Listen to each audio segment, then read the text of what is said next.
Hello dear students, आज हम लोग बीएसवी मॉडल सेट 2021 का पार्ट सेकेंड को देखेंगे। ऑब्जेक्टिव क्वेश्चंस पार्ट वन में बच्चों हम लोग 15 क्वेश्चंस तक डील कर चुके थे। आज क्वेश्चन नंबर 16 से स्टार्ट होगी। चलिए फटाफट हम लोग क्वेश्चन को सॉल्व करते हैं।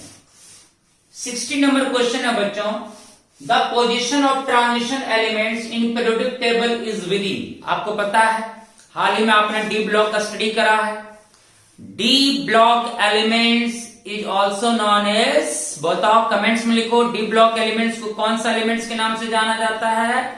Transition elements. क्यों कहते हैं इसको transition elements?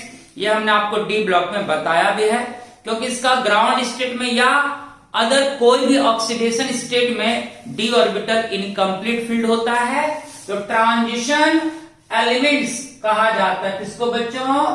D block. Which of the following is not a member of first transition series? इनमें से कौन सा ऐसा एलिमेंट है जो पहला ट्रांजिशन सीरीज का मेंबर यानी सदस्य नहीं है? याद करो बच्चों, मैंने कहा भी था कि फर्स्ट ट्रांजिशन सीरीज का एलिमेंट्स आता है कौन? स्कैंडियम से लेकर जिंक तक। ये हुआ फर्स्ट ट्रांजिशन सीरीज का एलिमेंट्स स्कैंडियम टू जिंक। तो scandium, titanium, vanadium, chromium, manganese, iron, cobalt, nickel, copper, zinc, ये मेंबर्स है फर्स्ट ट्रांजिशन सीरीज का। लेकिन यहां पूछ रहा है कौन इनमें से फर्स्ट ट्रांजिशन सीरीज का एलिमेंट नहीं है? तो स्कैंडियम से लेकर जिंक तक में क्रोमियम आती है, आयरन आती है, मैंगनीज आती है, लेकिन मैग्नीशियम नहीं आती, क्योंकि मैग्नीशियम बच्चों एस ब्लॉक एलिमेंट होता है। तो इसमें से मैग्नीशियम इसका आंसर होगा। Lanthanide contraction is responsible for which fact? बच्चों लेंथेनाइड कॉन्ट्रैक्शन जो है वह डिपेंड करता है कि इसमें radii of zirconium and hafnium are almost similar. इसको याद कर लेना कि जर्कोनियम और हफिनम का जो रेडिया होता है, साइज होता है, वह लगभग सेम होता है। वह रिस्पॉन्सिबल है लेंथेनाइड कॉन्ट्रैक्शन के लिए। The ion of which of the following transition metal are diamagnetic? बहुत क्विक, आप बहुत रिसेंटली पढ़े हो ये बात, और बहुत इजी मेथड से मैंने बताया था। इसमें से कौन डायमैग्नेटिक होगा? बहुत सिंपल आंसर है, जिसमें अनपेयर्ड इलेक्ट्रॉन नहीं होगा। आपने डी ब्लॉक का सेकेंड लेक्चर को देखा होगा। देखो बच्चों, इसका आंसर डी होगा, जिंक आयन। इसका आंसर क्या होगा बच्चों? Zinc ion. रीजन है क्या कि जिंक आयन में बच्चों अनपेयर्ड इलेक्ट्रॉन नहीं है, और जिसमें अनपेयर्ड इलेक्ट्रॉन नहीं होगा वही कहलाएगा डायमैग्नेटिक। क्या कहलाएगा बच्चों? डायमैग्नेटिक। अब कैसे बच्चों? देखो, जिंक का एटॉमिक नंबर 30 होता है, और इसका कॉन्फ़िगरेशन क्या होगा? आर्गन 18। याद करो मैंने लिखाया था आर्गन 18, और आर्गन के बाद जस्ट कहां आ जाते हैं? 4s में। आर्गन 18 4s टू 20, अब 4s के बाद हम लोग कहां आते हैं? 3d में। तो आर्गन 18 4s टू 20, 3d 10, 18 2 20 10 30।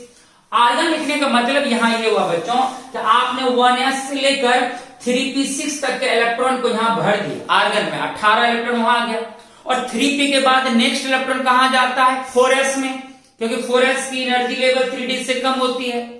तो आर्गन लिखने के बाद डायरेक्ट कहा जाएंगे 4s में। तो 18 इलेक्ट्रॉन आप यहां भर चुके आर्गन में, 2 इलेक्ट्रॉन 4s में पहले भरेंगे 20, उसके बाद 3d में 10, 30 हो गया।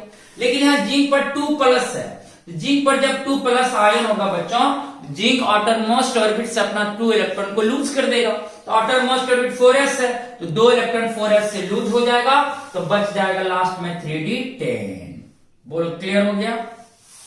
अब बच्चों आर्गन में जितना इलेक्ट्रॉन्स है वो उनका सभी ऑर्बिटल फुल फील्ड है। 1s2 से लेकर 3p6 तक में सभी ऑर्बिटल में 2-2 इलेक्ट्रॉन है, सभी पेयर्ड है। आर्गन में ऑल इलेक्ट्रॉन्स पेयर्ड। और 3d में देखो, जांच लो कि कितना इलेक्ट्रॉन्स इसमें पेयर्ड है या नहीं है। तो बच्चों डी के लिए आप कितना ऑर्बिटल्स बना लोगे? 5। उसमें फिलअप करना 10 इलेक्ट्रॉन्स। तो पहले सिंगली 5 भरेंगे, फिर उसके बाद हम लोग और 5 भर देंगे। तो 10 इलेक्ट्रॉन जब आप भर देते हो तो ये भी paired paired paired paired paired, यानी जिंक आयन में एक भी अनपेयर्ड इलेक्ट्रॉन नहीं है। तो अनपेयर्ड इलेक्ट्रॉन हो गया 0, जिसमें अनपेयर्ड इलेक्ट्रॉन 0 होता है वह कहलाता है बच्चों डायमैग्नेटिक और कलरलेस। इसका मतलब बच्चों डायमैग्नेटिक और कलरलेस, आपका जो जिंक आयन होता है बच्चों वह डायमैग्नेटिक और कलरलेस होता है। तो पूछा तो कौन डायमैग्नेटिक होता है, तो आंसर हो जाएगा zinc ion. The shape of tetraamine copper second ion is square planar। ये क्वेश्चन कर रहा है इस कॉम्प्लेक्स कंपाउंड का शेप होता है कैसा बच्चों, square planar. Square planar.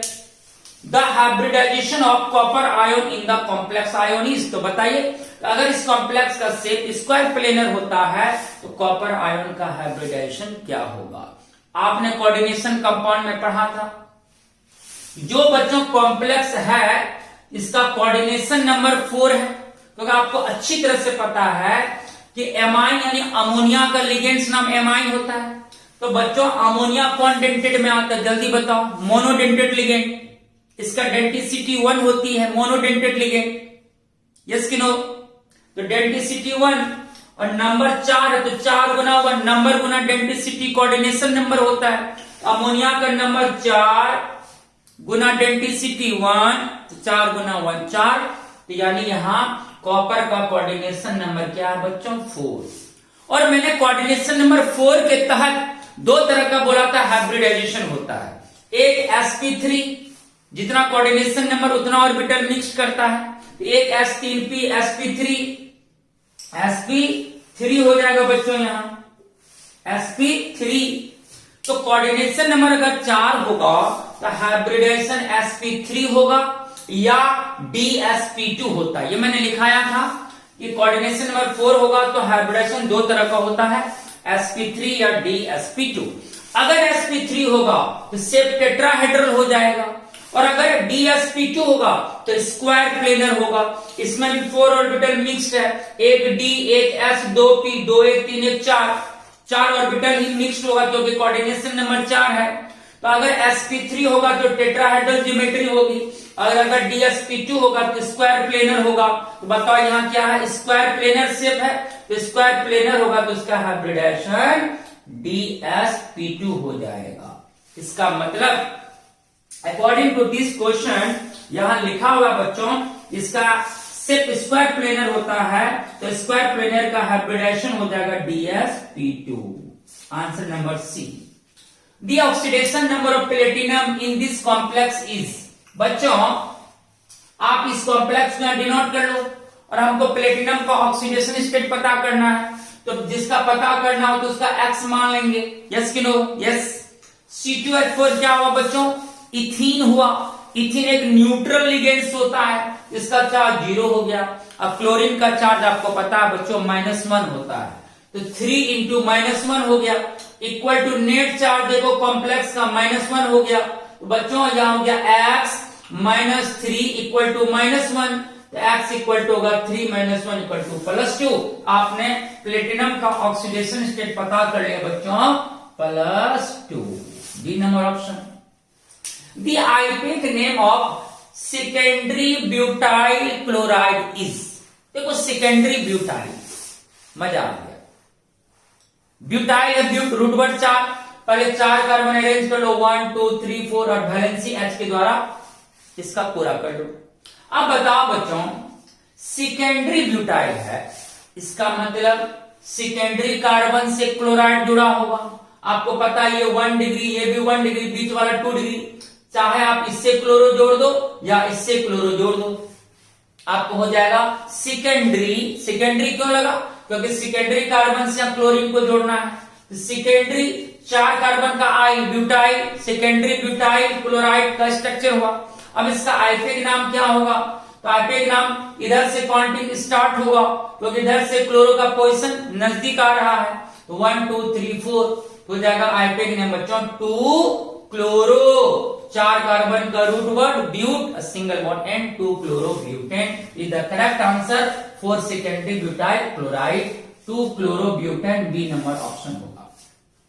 Which of the following methods are used to distinguish primary, secondary and tertiary alcohols? याद करो बच्चों, जब हमने अल्कोहल पढ़ा था हमने आपको बताया था ल्यूकास टेस्ट के द्वारा हम लोग हर प्रकार के अल्कोहल को डिस्टिंग्विश करते हैं, लेकिन ल्यूकास टेस्ट के अलावा ऑक्सीडेशन मेथड और विक्टर मेयर्स मेथड का भी हम लोग यूज करके इन तीनों प्रकार के अल्कोहल को डिस्टिंग्विश कर सकते हैं। ये सभी टेस्ट रिस्पॉन्सिबल है प्राइमरी, सेकेंडरी और टर्सरी अल्कोहल को डिस्टिंग्विश करने में। आंसर हो जाएगा बच्चों डी।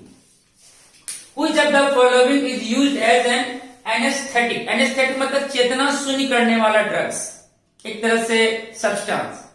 जैसे हम कहीं पर ये ड्रग्स अगर यूज कर लिए तो वहां उतना दूर चेतना शून्य हो जाएगा, आपको पता नहीं चलेगा कि वहां ऑपरेशन हो भी रहा है तो आपको पता नहीं चला, आपकी आंखें खुली रहेगी, लेकिन जहां ऑपरेशन एरिया है उतना दूर आपका चेतना शून्य कर देगा। तो ऐसा कौन सा इसमें से कंपाउंड यूज होता है जो चेतना को शून्य कर सकता है, एनेस्थेटिक में यूज होता है? तो आपने पढ़ा था बच्चों इसका कहां पर, तो आपने पढ़ा था हेलो अल्केन और हेरिंग चैप्टर का लास्ट में, ठीक है। तो एनेस्थेटिक में यूज होता है बच्चों chloroform. Which of the following is obtained when calcium acetate is heated? This is very important question. Calcium acetate को हीट करेंगे हमें कौन सा कंपाउंड प्राप्त होगा? एक बात बताओ बच्चों, कैल्शियम एसीटेट को कैसे लिखेंगे? देखो एसिटिक एसिड का फॉर्मूला क्या होता है? CH3COOH, H वहां से रिप्लेस कर दो तो एसीटेट बन जाएगा। ये हो गया बच्चों CH3COO, ये हो गया एसीटेट। और इस कंपाउंड का नाम क्या है? Calcium acetate. और आपको पता है बच्चों कि कैल्शियम का वैलेंसी 2 होता है, इसका मतलब कैल्शियम जब भी एसीटेट को जोड़ेगा तो कितना एसीटेट जोड़ेगा? 2। Why? Because calcium has 2 valencies. तो कैल्शियम एसीटेट का फॉर्मूला में कैल्शियम के साथ कितना एसीटेट कनेक्ट होगा? 2। देखो CaCH3COO का होल 2, ये हो गया स्ट्रक्चर ऑफ कैल्शियम एसीटेट।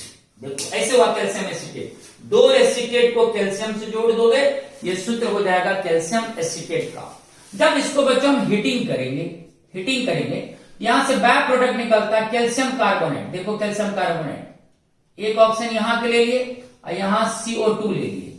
देखो ये एरिया देखो CaCO2 और एक हो तीनों CaCO3, ये यहां से बाय प्रोडक्ट के रूप में एलिमिनेट हो जाएगा।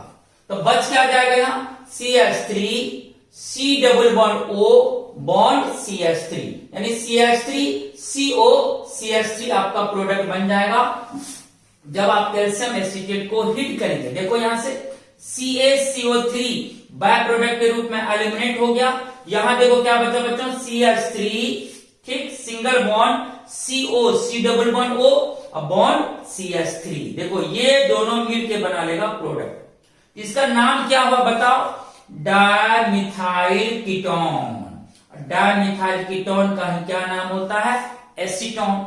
यानी कैल्शियम एसीटेट को हीट करेंगे तो क्या मिलेगा? एसीटोन। देखो ऑप्शन में कहीं होगा एसीटोन होगा, कहीं देखो एसीटोन, चलो एसीटोन, यहां C नंबर देखो एसीटोन आ गया, C नंबर में ऑप्शन में एसीटोन।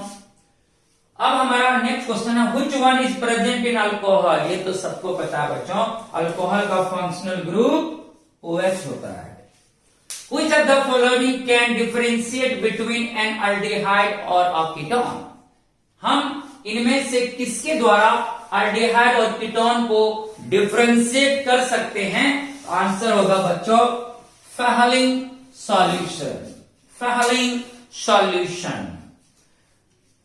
नेक्स्ट क्वेश्चन है which of the following is the functional group of primary amine? सबको पता है, रटा हुआ आप लोगों को। प्राइमरी एमाइन का बोलो बॉन्ड NH2। देखो कहां है, ये तो दोनों तरफ बॉन्ड है, ये सेकेंडरी एमाइन, ये देखो बॉन्ड NH2। प्राइमरी एमाइन का फंक्शनल ग्रुप हो गया। डाइल्यूट एंड अल्केलाइन कैमेनोफोर सॉल्यूशन को क्या कहते हैं? तो डाइल्यूट एंड अल्कलाइन केमेनोफोर सॉल्यूशन को कहते हैं बच्चों बेयर्स रिएजेंट। क्या बोलते हैं? Bears reagent. Which of the following is obtained when phenol is heated with zinc? ये आपने रिएक्शन पढ़ा था। जब हम फिनोल को जिंक डस्ट के साथ हीटिंग करते हैं तो क्या बनता है? बेंजीन। क्योंकि यहाँ जो जिंक है बच्चों वो ऑक्सीजन से रिएक्ट करके बना लेता जिंक ऑक्साइड। तो ZnO यहां से एलिमिनेट हो गया, यहां केवल क्या बच गया? H। वो H यहां छुपा दिए तो क्या बन गया? बेंजीन। तो जब हम फिनॉल को जिंक डस्ट के साथ हीटिंग करते हैं तो हमें प्राप्त होती है बेंजीन, क्योंकि जिंक ऑक्साइड बाय प्रोडक्ट के रूप में एलिमिनेट होता है, हमें प्राप्त होता है benzene. Option number C is the correct answer. तो 30 क्वेश्चंस को अभी हमने सॉल्व करा, और भी क्वेश्चंस अभी हम सॉल्व करेंगे। इसका फट से आप स्क्रीनशॉट लीजिए, फिर हम नेक्स्ट क्वेश्चन पर आते हैं। चलो अब हम लोग नेक्स्ट क्वेश्चन पर आते हैं। Question number 31, the functional group of carboxylic acid is. पता है बच्चों आप लोगों को कार्बोक्सिलिक एसिड का फंक्शनल ग्रुप क्या होता है? जल्दी बताओ, जल्दी कमेंट में लिखो। Bond COOH। ए नंबर में एल्डिहाइड ग्रुप है, बी में कीटोन है और डी में अल्कोहल का है, सी नंबर में कार्बोक्सिलिक एसिड है। An organic compound on reaction with aqueous concentrated solution of sodium bicarbonate produces effervescence, बुदबुदा टाइप का। Which of the following is the compound? ऐसा कौन सा ऑर्गेनिक कंपाउंड है जो aqueous concentrated solution of sodium bicarbonate से react करने पर effervescence टाइप का कंपाउंड देता है या वो देता है बुदबुदा टाइप का? आंसर होगा बच्चों कार्बोक्सिलिक एसिड। अब चूज करो चार में कार्बोक्सिलिक एसिड कौन है?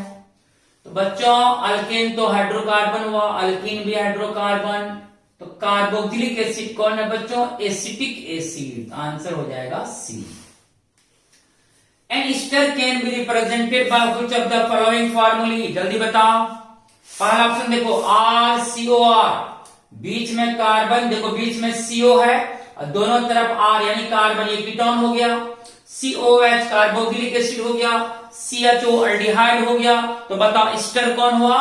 COOR Easter.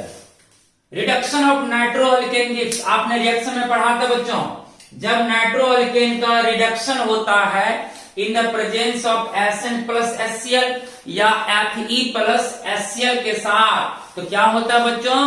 ऑक्सीजन एलिमिनेट हो जाता है वाटर के रूप में और हाइड्रोजन नाइट्रोजन से चिपक के बना लेता है NH2। जब नाइट्रोअल्केन का रिडक्शन होगा तो बन जाएगा RNH2 प्राइमरी एमाइन। ये रिएक्शन आपने भली भांति पढ़ा है। Option number C. The common base present in DNA and RNA are. कितना अच्छा से आपने बायोमोलिक्यूल्स को स्टडी करा है बच्चों। डीएनए में 4 तरह का बेसिस होता है, एडेनिन, गुआनिन, साइटोसिन, थायमिन। और आरएनए में भी 4 तरह की नाइट्रोजनस बेसिस होती है। कौन कौन? Adenine, guanine, cytosine, यूरेसिन। केवल एक बेस में डिफरेंस है कि डीएनए में थायमिन होता है, आरएनए में यूरेसिल होता है। बाकी जो 3 नाइट्रोजनस बेसिस है बच्चों वो दोनों के लिए कॉमन होता है। तो डीएनए हो या आरएनए, इन दोनों में बच्चों एडेनिन, गुआनिन और साइटोसिन होता है। यानी एडेनिन, गुआनिन और साइटोसिन ये डीएनए और आरएनए में क्या हुआ? कॉमन बेस हुआ। देखो एडेनिन, गुआनिन, साइटोसिन किस में है? तो बी नंबर ऑप्शन देखो, एडेनिन, गुआनिन, साइटोसिन ये डीएनए और आरएनए का कॉमन बेस है, दोनों में ये बेस पाया जाता है। ऑप्शन होगा B. Which of the following is generally not prepared by human body? आपको पता है बच्चों कि विटामिन हमारे लिए बहुत इसेंशियल है, लेकिन हमारी जो बॉडी है विटामिन को प्रिपेयर्ड नहीं करता है। इसलिए इनमें से किसका ह्यूमन बॉडी के द्वारा प्रिपेयर्ड नहीं होता है बच्चों? आंसर होगा vitamin B option. Which of the following polymers has amide bond? Amide bond होता है बच्चों नायलॉन 6 में। रीजन है क्योंकि नायलॉन का मोनोमर्स होता है बच्चों हेक्सामिथाइलिन डायमाइन और एडिपिक एसिड। तो जब ये दोनों मोनोमर्स आपस में जुड़ता है तो एमाइड बॉन्ड बनता है। आंसर होगा नायलॉन 6। ओरलॉन किसका नाम है?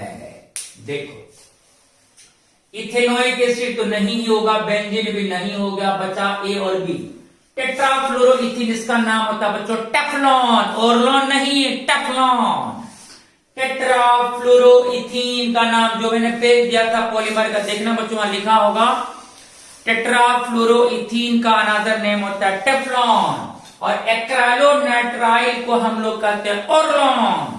तो बच्चों ओरलॉन is a polymer of acrylonitrile. ये option. Which of the following is artificial sweetening agent? मैंने पढ़ाया है आर्टिफिशियल स्वीटनिंग एजेंट किसको कहते हैं केमिस्ट्री इन एवरीडे लाइफ में। बच्चों हमने आपको आर्टिफिशियल स्वीटनिंग एजेंट में सैकरीन भी लिखाया था, एस्पार्टेम भी लिखाया था। अगर 2 लिखाया था तो ऑप्शन तो ऑल ऑफ दिस हो जाएगा ना, क्योंकि 1 से ज्यादा करेक्ट है। और सोडियम साइक्लोमेट भी होता है, ये आर्टिफिशियल स्वीटनिंग एजेंट होता है। आप chemistry in everyday life topic को खोल कर देखिए, वहां हेडिंग होगा आर्टिफिशियल स्वीटनिंग एजेंट। तो मैंने वहां सारा लिखाया, सैकरीन भी लिखाया था, एल्टिमेम भी लिखाया था, एस्पार्टेम लिखाया था। तो ये बच्चों ऑल ऑफ दिस आंसर होगा, क्योंकि सैकरीन, एस्पार्टेम, सोडियम साइक्लोमेट ये सभी आर्टिफिशियल स्वीटनिंग एजेंट होता है। बताओ केमिस्ट्री एवरीडे लाइफ का क्वेश्चन है 40 नंबर। इनमें से कौन फीवर को रिड्यूस करता है? ये तो आपको रटा होगा। जल्दी कमेंट में मुझे चाहिए इसका आंसर, प्लीज कमेंट करिए इसका। क्या एनाल्जेसिक होगा? नहीं, क्योंकि एनाल्जेसिक बच्चों पेन किलर होता है। अगर ये पूछता पेन किलर कौन है, व्हिच रिड्यूस पेन, आंसर होता है एनाल्जेसिक। एंटीबायोटिक तो बच्चों माइक्रो ऑर्गेनिज्म के अगेंस्ट में दिया जाता है। आंसर कौन होगा जल्दी बताओ? एंटीपायरेटिक। फीवर को कम करने में कौन सा ड्रग्स यूज होता है? Antipyretic. Which of the following is a secondary cell? वाह वाह वाह, ये तो आपने इलेक्ट्रोकेमिस्ट्री में पढ़ा है सेल के। आपने पहला पढ़ा था प्राइमरी सेल, जो डिस्चार्ज होने के बाद हम दोबारा यूज नहीं कर सकते हैं, ओनली 1 टाइम ही आप इसको यूज कर सकते हैं। और उसका एग्जाम्पल था ड्राई सेल या लिक्लेंची सेल, आफ्टर डिस्कवरी, मुझे सब याद है। ड्राई सेल कोई लिक्लेंची सेल होता है, लेकिन ड्राई सेल आपका प्राइमरी सेल का एग्जाम्पल है भाई। यहां पूछा सेकेंडरी सेल कौन है, तो सेकेंडरी सेल में हमने क्या लिखा है आप सबको बताओ, 2 एग्जाम्पल बताते हो, जल्दी बताओ कौन कौन। लेड स्टोरेज बैटरी और निकेल कैडमियम सेल, याद करो 2 लिखाया था। यहां सेकेंडरी सेल कौन होगा? Lead storage battery, B number option. The process of adsorption, याद करो सरफेस केमिस्ट्री में फिगर भी बनाया था। एडजॉर्प्शन और एब्जॉर्प्शन में क्या डिफरेंस है? एडजॉर्प्शन में क्या होता है बच्चों, एक सब्सटेंस दूसरे सब्सटेंस को अपने सरफेस के द्वारा अवशोषित करता है, तो सरफेस फेनोमेना हुआ एडजॉर्प्शन। अब बॉडी फेनोमेना होता है एब्जॉर्प्शन, क्योंकि एब्जॉर्प्शन में बच्चों एक सब्सटेंस दूसरे सब्सटेंस को पूरा बॉडी के द्वारा एब्जॉर्ब करता है। यहां पूछा बच्चों एडजॉर्प्शन क्या, डी वाला डी। एडजॉर्प्शन कौन फेनोमेना होता है? Surface phenomena, option B number होगा। Which of the following is strongest acid? आपने बहुत अच्छा से ऑर्गेनिक में पढ़ा है। देखो COH, देखो यहाँ मिथाइल ग्रुप रिलीजिंग ग्रुप होता है, मिथाइल ग्रुप इलेक्ट्रॉन को रिलीज करेगा और ऑक्सीजन के अराउंड इलेक्ट्रॉन डेंसिटी को बढ़ाएगा, और इलेक्ट्रॉन डेंसिटी बढ़ता है तो एसिडिक नेचर घटता है, जिसका तो एसिडिक कम हो जाएगा। यहाँ देखो एक क्लोरीन जुड़ा है, क्लोरो में जो ड्राइंग ग्रुप होता है, एक क्लोरीन मिलकर इलेक्ट्रॉन को क्या करेगा? खींचेगा, और जैसे ही क्लोरीन इलेक्ट्रॉन को खींचेगा तो ऑक्सीजन के अराउंड इलेक्ट्रॉन डेंसिटी घटेगा। यहां 2 क्लोरीन मिलकर इलेक्ट्रॉन को खींच रहा है, यहां ज्यादा इलेक्ट्रॉन डेंसिटी घटेगा। यहां देखो 3 क्लोरीन मिलकर इलेक्ट्रॉन को खींच रहा है, इसका मतलब सबसे ज्यादा इलेक्ट्रॉन का खिंचाव हो रहा है डी नंबर ऑप्शन में, क्योंकि 3 क्लोरीन मिलकर इलेक्ट्रॉन को खींच रहा है। तो 3 क्लोरीन के द्वारा O के अराउंड इलेक्ट्रॉन डेंसिटी सबसे कम होगा, और इलेक्ट्रॉन डेंसिटी सबसे कम, एसिडिक गुण सबसे ज्यादा, स्ट्रॉन्गेस्ट एसिड हो जाएगा डी नंबर ऑप्शन, जिसमें भी तो ड्राइंग ग्रुप का नंबर सबसे ज्यादा है। Which of the following is a tertiary amine? 3 तरफ अल्काइल ग्रुप जुड़ा होगा नाइट्रोजन से, तो टर्सरी अमाइन। देखो यहाँ नाइट्रोजन से एक तरफ में अल्काइल ग्रुप है, aryl group, this is not, this is primary amine.